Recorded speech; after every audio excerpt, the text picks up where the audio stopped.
Alors, Shabbat Shalom, on a une paracha extrêmement intéressante, paracha Vayeshev, paracha Miketz, et donc on va s'arrêter ici sur l'histoire de Yosef. Que Yosef, il a pris 2 ans de prison supplémentaire. Pourquoi ? Parce qu'il a dit 2 fois au maître et chanson, quand tu te souviendras de moi, quand tu te souviendras de moi, quand tu seras libéré, et tu feras sortir de prison. Alors il y a lieu de s'étonner. Une fois on a demandé au Rav de Brisk s'il avait dit une seule fois, il aurait pris 1 an ou il n'aurait rien pris. Le Rav de Brisk il a dit il aurait pris rien du tout. Parce que la Ishtadlut, il fallait qu'il fasse une action, c'était uniquement de dire une seule fois et pas 2 fois. Donc quand il a dit 2 fois, ça dévoilait sur la première fois que même la première fois elle n'était pas dans l'intensité qu'il fallait. Et par rapport à cette émouna, on va poser une question. Une question qui a eu lieu, un acte vrai, qui est venu au Beddin. Un vendredi matin est venu au Beddin un monsieur très pauvre qui avait juste de quoi passer Shabbat. Et c'était ça, sa vie. Il mangeait du pain rassis toute la semaine et le Shabbat, il faisait un Shabbat très respectable avec du poisson, un petit peu de viande. Et pour ça, il dépensait tout son argent, son peu d'argent. Voilà que dans la nuit de jeudi à vendredi, il arrivait, tenez-vous bien, des chiffres du loto. Et le matin, il s'en rappelait. Donc, il a été au Beddin immédiatement pour savoir est-ce qu'il a le droit, puisqu'il n'avait pas de quoi acheter un ticket de loto par rapport à l'argent qu'il mettait, son argent qui lui suffisait juste à passer un Shabbat comme il se doit. Est-ce qu'il était possible de diminuer son Shabbat et d'acheter un billet de loto pour le tirage du dimanche suivant, ou bien il n'avait pas le droit. Alors ici, on va essayer de... Donc c'est une question de Emouna.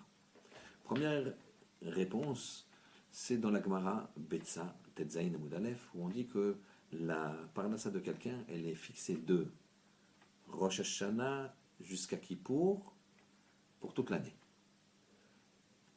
Point. Et uniquement, ce qui peut changer, c'est les dépenses qu'on a pour Shabbat, pour Yom Tov et pour l'éducation des enfants dans la Torah. Si on l'augmente, ça peut augmenter. Si on diminue, ça peut diminuer. Donc ici, on a un élément de réponse. Mais on va aller un petit peu plus loin. Dans Yosef, quand Yosef, donc il a eu 2 ans de prison parce qu'il a dit « Ki iskartani ». Le « Ki iskartani », Yosef, il avait compris que ça voulait dire quoi. Il dit au maître et chanson, écoutez bien, je pense que ça c'est quelque chose de très très nouveau. Il dit au maître et chanson, qui, c'est pas parce que, ou lorsque tu te souviendras de moi. C'est car tu te souviendras de moi. Tu vas sortir de cette prison, car tu te souviendras de moi.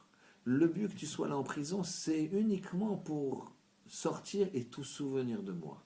Donc ici, il a une émouna exceptionnelle.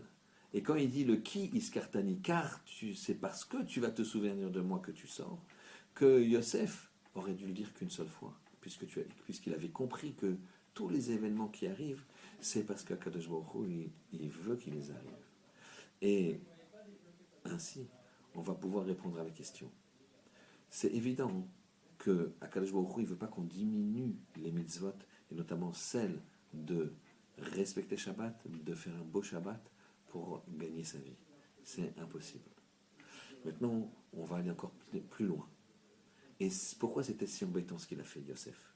Parce qu'on a un passage dans Télib qui dit la chose suivante. Kave el Hashem, chazak veyametz libecha kave el Hashem. Et confiance en Hashem, place ton espoir en Hashem. Et ensuite, ça finit aussi par et confiance en Hashem. Pourquoi tu le répètes ? Pourquoi tu le répètes ? L'espoir d'Hashem. La Emouna, son salaire, c'est la Emouna. C'est ça que ça veut nous dire. Quand tu as compris ça, ça veut dire que la Emouna, son salaire, c'est pas l'argent que tu vas gagner. La Emouna, son salaire, c'est la Emouna que tu vas recevoir en plus et profiter et savoir que tout ce que tu as, c'est exactement ce qu'Hachem veut. Et c'est pour ça que l'homme en question, on lui dira, tu ne peux pas acheter un billet de loto. Si Hachem veut t'envoyer l'argent, il te l'envoiera de la façon dont il veut, avec le loto ou sans le loto. Shabbat Shalom.